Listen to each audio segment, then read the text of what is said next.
Waalaikumsalam warahmatullahi wabarakatuh. Alhamdulillah, Allahumma sholli ala sayyidina Muhammad wa ala ali sayyidina Muhammad. Saya ucapkan terima kasih atas kehadiran dari kawan-kawan ketua tim. Baiklah, di sini setelah saya melihat laporan bahwa ditemukan adanya pasien yang mengalami hari rawat lama, yaitu sekitar 6 hari. Nah, sementara aturan di puskesmas kita kan maksimal 3 hari. Ini ada yang sampai 6 hari. Katanya pasiennya itu menderita penyakit asma persisten. Jadi dan saya sudah meminjam catatan medis bahwa di hari rawatnya itu, karena seperti yang kita tahu tadi kan, kalau maksimal 3 hari, berarti kalau tidak ada perubahan dalam waktu 3 hari, kan seharusnya dirujuk ke rumah sakit. Nah, jadi di sini saya minta klarifikasi dari kawan-kawan tim mengenai keadaan pasien tersebut. Silakan. Baik Pak, terima kasih waktunya. Mungkin di sini saya dulu menyampaikan menceritakan keadaan pasien yang dimaksud memang benar. Kebetulan pasien ini anak Ramadan, umur 4 tahun dengan diagnosa asma. Pasien ini masuk pertama kali bersama tim saya. Setelah dirawat, pasien itu kemudian sesak nafas. Setelah dirawat beberapa hari, ternyata belum ada perubahan. Bahkan setelah diberi terapi nebulizer, bisa 3-4 jam kemudian bisa mengulang lagi sesaknya. Seperti kita ketahui kan, kalau asma persisten itu kambuhnya bisa di atas dari 1 minggu, bisa mengulang lagi. Nah, ini sesak lagi, makanya masih tetap dirawat karena belum ada perubahan. Jadi bagaimana tindakan selama perawatan terhadap anak tersebut? Menurut saya gini Pak, apa tindakan yang telah kita lakukan semua, baik itu tindakan mandiri ataupun tindakan kolaborasi, sudah sesuai dengan SOP yang berlaku di puskesmas kita ini. Hal ini juga sudah kami dokumentasikan dalam catatan rekam medisnya. Nah, namun bagaimana hal ini bisa masih terjadi? Menurut saya hal ini sebabkan keluarga tidak patuh dengan aturan puskesmas. Misalnya seperti kemarin pemahaman semua mental dan kasur yang dulu ke puskesmas, serta memberikan makanan yang menjadi pantangan anak Ramadan ini, terus dia kembali terjadi asma. Tapi saya kira keluarga juga menolak untuk dirujuk ke rumah sakit. Itu yang membuat anak Ramadan lama dirawat di puskesmas. Karena waktu itu saya dengan tim saya yang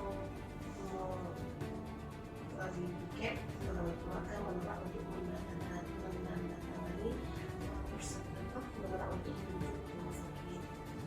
Kemudian tetap memaksa untuk dirawat di puskesmas. Iya Pak, mungkin di sini kita berpegang pada prinsip etika perawatan, yaitu otonomi menghormati hak pasien dan beneficiensi melakukan yang terbaik untuk pasien. Di sini kan keluarganya sudah menolak, kita tidak mungkin memaksa. Yang jelas selagi keluarganya bersedia menandatangani surat penolakan dirujuk, kami punya pegangan Pak, bahwa memang si pasien ini, keluarganya atau orang tuanya, berhubung ini anak-anak, menolak dirujuk. Itulah landasan kami mengapa tetap dirawat di puskesmas. Di samping itu juga saya pernah melihat Pak hal yang sama saat saya penkes ke ruangan ke anak itu. Saya melihat ada coklat seperti jajanan-jajanan di luar yang mengandung pewarna dan pengawet itu masih ada di atas tempat tidur anak. Waktu itu kami tanyakan, ini punya makanan si anak, tapi keluarganya menyangkal, katanya itu bukan. Jadi bagaimana menurut pendapat Bapak dengan masalah ini, kita menyikapinya?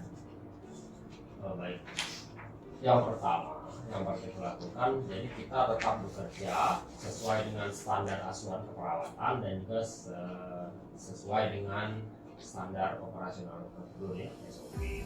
Yang kedua, kita tetap memberikan edukasi terhadap keluarga dengan kondisi pasien tersebut.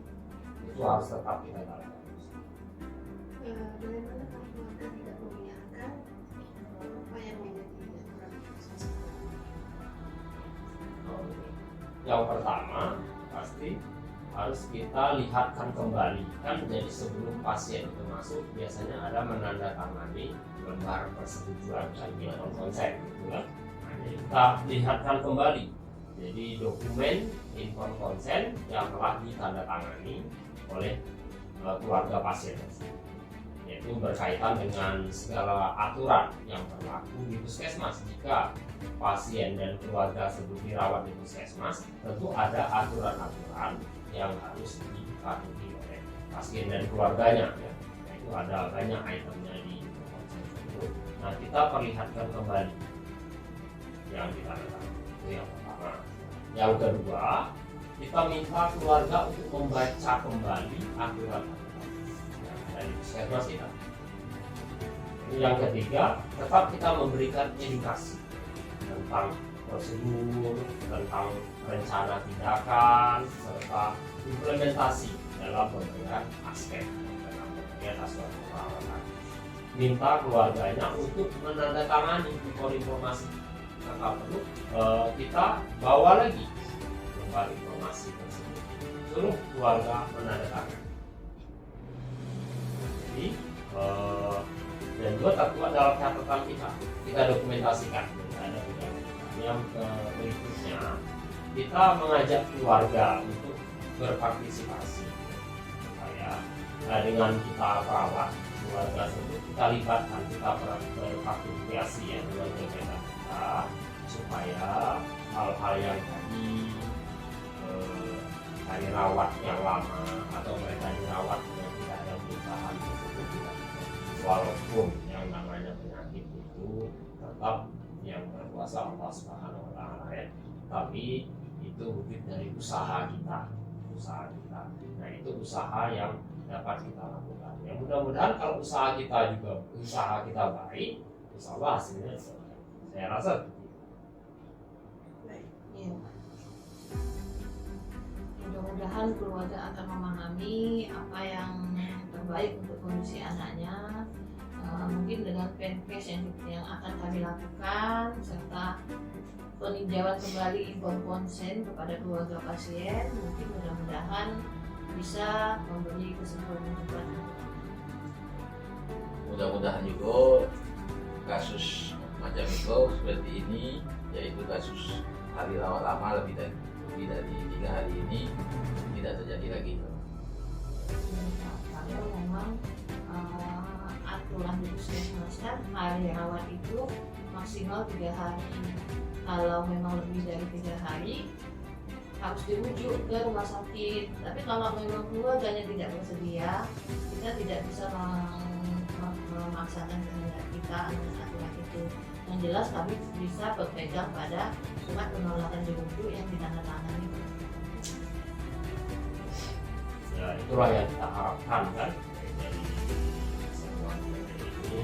Jadi kepada kawan-kawan hakim, jadi bekerjalah dengan teliti. Seperti tadi kan, makanya kasus ini muncul, mungkin karena keluarga pasien menolak itu, tapi pada dokumennya itu surat penolakan itu tidak ada. Makanya hal tersebut saya bawa pada konferensi kasus kita ini.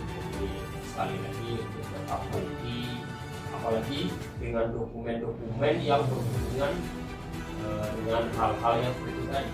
Itu adalah pegangan kita, di mana entah ada hal-hal yang terjadi yang tidak kita inginkan terjadi, kalau kasus di mata ekspos ke publik atau dibawa ke manajemen di puskesmas kita ada dasar kenapa pasien ini dirawat lebih dari 3 hari.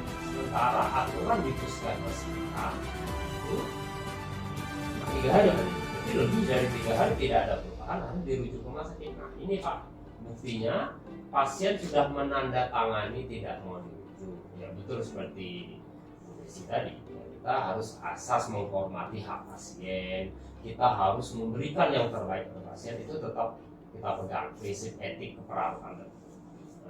Demikian. Jadi saya berharap untuk kawan-kawan tadi untuk diteruskan ke kawan-kawan perawat pelaksana agar apa yang kita sepakati sekarang ini itu kita tindak lanjut, kita teruskan, dan juga semoga Allah Subhanahu wa Ta'ala tetap berikan petunjuk kepada kita, tetap semangat dalam kawan tim. Jadi demikian konferensi kasus kita ini. Saya persilahkan kepada kawan tim untuk melanjutkan aktivitasnya. Demikian saya akhiri. Wassalamualaikum warahmatullahi wabarakatuh. Waalaikumsalam warahmatullahi wabarakatuh.